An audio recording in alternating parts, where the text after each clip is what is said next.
오늘 방금 읽은 24절 말씀에 보면 오늘 주님께서는 외모로 판단하지 말고 공의롭게 판단하라, 그렇게 말씀을 하셨습니다. 사람은 누구나 어떤 판단을 하면서 살지만은 그 판단 가운데는 바른 판단이 있고 그릇된 판단이 있습니다. 오늘 본문을 보면 이 유대인들이 그릇된 판단을 하고 있는 것을 볼 수 있습니다. 여러분 12절에 보면 그들은 예수님에 대해서 소문만 듣고 판단을 하고 있습니다. 12절 말씀 보면 예수에 대하여 무리 중에서 수군거림이 많아 어떤 사람은 좋은 사람이라 하며 어떤 사람은 아니라 무리를 미혹한다 하나. 지금 이 상황이 뭡니까?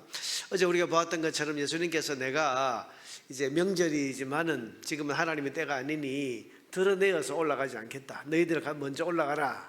그래 놓고는 오늘 10절에 보면 주님께서 은밀하게 자기가 누군지를 드러내지 않는 그런 가운데 은밀하게 혼자서 이 예루살렘에 올라가십니다. 가봤더니 사람들이 모여 있는데 거기서 사람들이 예수님을 화제로 이제 이렇게 삼아서 떠올리면서 이야기를 하는데, 어떤 사람은 내가 소문을 들었는데 그 사람 좋은 사람이라 하더라. 어떤 사람은 내가 소문을 들었는데 그 예수라는 사람은 사람을 미혹하는 나쁜 사람이라고 그러더라. 이러면서 자기들끼리 수군거리고 있는 것을 보았다, 그런 말입니다. 여러분, 이 사람들이 예수님을 본 적이 없습니다. 또 예수님에 대해서 직접 가르침을 받거나 또 예수님이 하시는 일을 직접 목격하지도 않았습니다. 그저 들은 소문만 가지고 좋은 사람이다, 어떤 사람은 미혹하는 그런 나쁜 사람이다, 이렇게 지금 함부로 추측을 하고 있는 겁니다. 예수님께서 지금 외모로 판단하지 말고 공의롭게 판단하라, 이 말씀은 이 사람들처럼 소문만 가지고 함부로 판단하는 것을 지금 말씀하신 것입니다. 여러분, 우리가 뭔가를 판단할 때 직접 보지도 듣지도 경험하지도 않았으면서 단지 흘러다니는 소문만 듣고 이럴 것이다 저럴 것이다 이렇게 판단하는 것은 주님께서 지금 외모로 판단하지 말라고 하신 바로 이 말씀에 해당되는 것입니다. 둘째로 여러분 15절에 보면 이런 말씀이 나오죠.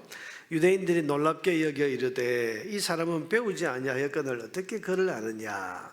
14절에 있는 것처럼 명절 중간쯤 되어서 예수님께서 성전에 올라가셔서 말씀을 가르치셨죠. 물론 이때 예수님이 자기가 예수라고 하는 것을 드러내지 않고 그냥 조용히 혼자 가서 지금 이 성전에 올라가셔서 말씀을 가르치셨는데, 이 말씀을 들은 유대인들이 놀랍게 여기면서 이 사람은 배우지 아니했거늘 어떻게 그를 아느냐, 이렇게 말합니다. 여러분, 이 사람은 이 말씀은 지금 이 사람들이 예수님의 이 행색을 보고 갈릴리 촌구석에서 올라온 청년이 어떻게 저런 말을 할 수 있느냐, 놀라운 말을 할 수 있느냐, 그러면서 지금 놀라고 있으면서, 단지 놀란다는 것은 뭡니까? 예수님이 하시는 가르침을 받아들이지 않고 있는 거죠. 여러분, 진리를 외모를 보고 판단하고 있는 겁니다. 이 사람들은 예수님의 옷차림이나 행색이나 이런 모습을 보면서 저 행색을 보니까 갈릴리 출신인데 저 갈릴리 촌구석에서 온 청년이 뭘 알겠냐, 그러면서 지금 진리를 말씀하시는 예수님의 말씀을 거부하면서 이 사람이 배우지도 않았는데 어떻게 그를 아느냐, 이렇게 말하면서 예수님의 가르침을 받아들이지 않고 있는 거죠. 이 외모를 가지고 판단하고 있는 겁니다. 셋째로 여러분 19절에 보면 예수님께서 이렇게 말씀하십니다. 모세가 너희에게 율법을 주지 아니하였느냐, 너희 중에 율법을 지키는 자가 없도다. 너희가 어찌하여 나를 죽이려 하느냐. 여러분, 어제 우리가 보았던 1절 말씀을 보면 유대인들이 죽이려 함이라, 그런 말씀이 나오죠. 지금 예수님에 대한 소문을 듣고 유대인들, 특히 유대의 그 종교를 담당하던 당국자들은 예수님을 죽이려고 하고 있었습니다. 지금 그걸 가지고 예수님 말씀하시는 겁니다. 너희들은 지금 율법을 보호한다고 하는 사람들이 왜 율법을 어기느냐. 여러분, 십계명에 보면 살인하지 말라는 말씀이 분명하게 계명으로 나와 있습니다. 그럼 사람을 죽이려고 하는 이런 계획이나 사람을 죽이려고 하는 이런 마음 품으면 안 됩니다. 그런데 지금 유대인들은 율법을 지킨다고 하는 그런 명분으로 율법을 방해하고 율법을 지금 혼동시키는 저 예수라는 저 사람을 우리가 죽여야 된다. 자, 보세요. 율법을 지켜야 된다고, 율법을 보호한다고 하는 사람들이 율법에 분명히 나와 있는 십계명, 이 살인하지 말라고, 사람을 죽여서는 안 된다고 하는 이 말씀을 지금 어기고 있는 겁니다. 그 명분은 율법을 보호하기 위해서. 여러분 이게 얼마나 모순입니까? 율법을 보호해야 된다고 하면서 율법을 어기려고 하고 있는 거죠. 이게 지금 이 사람들의 모순입니다. 이것은 하나님 말씀을 하나님 뜻대로 적용하는 것이 아니라 자기 기준에 따라서 자기 마음대로 적용을 하는 겁니다. 하나님 중심으로 하나님 뜻대로 이 말씀을 보았다면 그래 우리가 아무리 저 사람이 우리 눈에 거슬려도 사람을 죽여서는 안 되지. 그건 하나님 말씀을 어기는 거잖아. 이렇게 나와야죠. 근데 이 사람들은 하나님의 말씀도 자기 마음에 자기 기준에 맞추어서 우리가 이 율법을 잘 지켜야 되는데 그런데 율법을 보호하기 위해서는 저 율법을 방해하는 예수라는 사람을 죽여야 돼. 이런 모순된 상황에 이르고 있는 겁니다. 여러분 자기 중심적인 태도가 바로 외모로 사람을 판단하는 것입니다. 여러분 22절 23절도 보세요. 모세가 너희에게 할례를 행했으니 그러므로 너희가 안식일에도 사람에게 할례를 행하느니라. 자 여러분 지금 모세가 너희에게 할례를 행했다. 이 말은 모세의 율법에 할례를 행해야 된다고 말씀을 했다 그런 말이죠. 지금 이제 율법을 보호하려고 하는 이 사람들이 율법을 지키기 위해서 할례를 행합니다. 그러나 할례는 모세에게서 난 것이 아니요 조상들에게서 난 것이라 괄호로 되어 있는데 이 할례는 모세부터 시작된 게 아니고 아브라함 그 이전부터 시작이 된 거죠. 그래서 이게 뭐 할례라고 하는 제도는 꼭 모세 율법에 있지만 모세가 시작한 것은 아니다. 이걸 해설 삼아 괄호 안에 넣어 놓은 거고 이 사람들이 어떻게 했는가 하면 할례를 행하는데 언제 행했는가? 그러므로 너희가 안식일에도 사람에게 할례를 행하느니라. 이 사람들은 할례를 행해야 된다고 하는 이 말씀을 지키기 위해서 안식일에도 어린 아기들에게 할례를 행했습니다. 그런데 이건 안식일을 지키라고 하신 그 말씀의 예외로서 이건 우리가 할례를 행하는 것은 안식일에도 해도 된다. 그러면서 지금 안식일에 할례를 행한 겁니다. 그런데 23절에 모세의 율법을 범하지 아니하려고 사람이 안식일에도 할례를 받는 일이 있거든. 자, 너희가 율법을 지키기 위해서 할례를 받아야 된다고 하는 율법을 지키기 위해서 안식일에도 할례를 행하지 않느냐. 근데 하고 싶은 말씀 그 뒤에 나옵니다.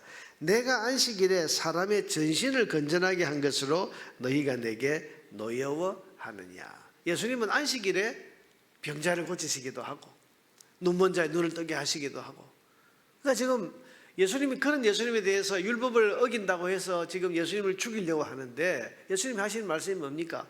너희들은 율법을 잘 지키기 위해서 안식일에 할례라고 하는 일을 행하지 않냐? 내가 안식일에 사람을 고치고 병을 고쳐서 낫게 하는 것 이걸 가지고 너희들이 내게 노여워하고 나를 죽이려고 드는 것 이거 모순 아니냐? 그런 말씀. 그러면서 하시는 말씀이 외모로 판단하지 말고 공의롭게 판단하라. 너희 지금 판단이 잘못되었다. 여러분 이 유대인들이 판단이 잘못된 이유가 뭡니까? 하나님의 뜻, 하나님 중심으로 판단하는 것이 아니고 자기 기준, 자기 중심으로 지금 판단하기 때문에 이런 모순이 일어나게 되는 겁니다. 여러분 보세요. 공의롭게 판단한다. 이 말은 공의로우신 하나님 중심으로 하나님의 뜻 중심으로 판단해야 된다는 그런 말씀입니다. 여러분 보세요. 우리가 사람이 자기 기준으로 판단하면 이건 그릇된 판단으로 될 가능성이 많습니다. 오늘 본문에 유대인들이 그랬던 것처럼 소문만 듣고 판단한다든지 혹은 또 외모로 판단한다든지 혹은 또 자기 중심이 돼가지고 그렇게 판단을 한다든지 이런 판단을 하는 것은 바른 판단을 할 수 없고 왜곡된 판단, 그릇된 판단을 하는 거죠. 공의롭게 판단하라. 우리가 성도는 무언가를 판단할 때 이 성도의 기준은 하나님과 하나님의 뜻이라야 됩니다. 이게 내게 불리하냐 유리하냐 이게 나한테 이득이 되냐 손해가 되냐 여러분 이 기준을 가지고 판단을 하면 왜곡되고 그릇된 판단을 하기가 쉽습니다.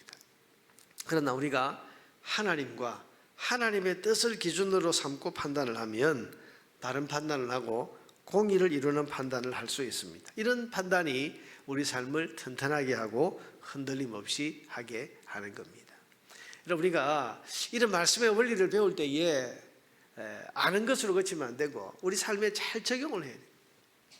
오늘 하루를 살면서 어떤 판단을 하려고 할 때 뭐 소문 듣고 외모로 그냥 또 이게 나한테 불리하나 유리하냐, 내 마음에 드냐 안 드냐, 여러분 이걸 가지고 우리가 판단을 하면 우리는 오늘 유대인들 같은 모순되고 그릇된 판단을 하면서 우리 삶이 모순덩어리가 됩니다.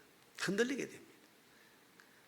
그러니 우리가 오늘 하루를 살면서도 어떤 판단을 할 때에 하나님 중심, 하나님의 뜻 중심, 하나님은 어떻게 생각하실까? 하나님은 뭐라고 말씀하시는가? 하나님은 뭘 원하시는가? 그것이 내게 좀 불리하고 또 내 삶을 지적하는, 그래서 내 삶을 이렇게 고쳐야 되는 그런 것이라 할지라도 하나님의 뜻이 기준이 되어서 우리가 판단을 하면 그 판단은 우리 삶을 튼튼하게 하고 또한 흔들림 없이 하게 합니다. 여러분 오늘도 이 말씀을 기억하십시오. 마지막 이 구절, 외모로 판단하지 말고 공의롭게 판단하라. 자기 기준이 아니라 하나님 중심으로, 하나님을 기준으로 판단하라. 이 말씀을 마음의 요절처럼 새기면서 오늘 하루의 삶을 살아가야 할 것입니다. 오늘 주님의 말씀대로 여러분 자기 자신을 기준으로 삼는 그릇된 판단이 아니고 하나님을 기준으로 삼고 판단하는 공의로운 판단을 하고 삶으로써 튼튼하고 흔들림 없는 성도의 삶을 살아가는 저와 여러분 되기를 주의 이름으로 축원합니다.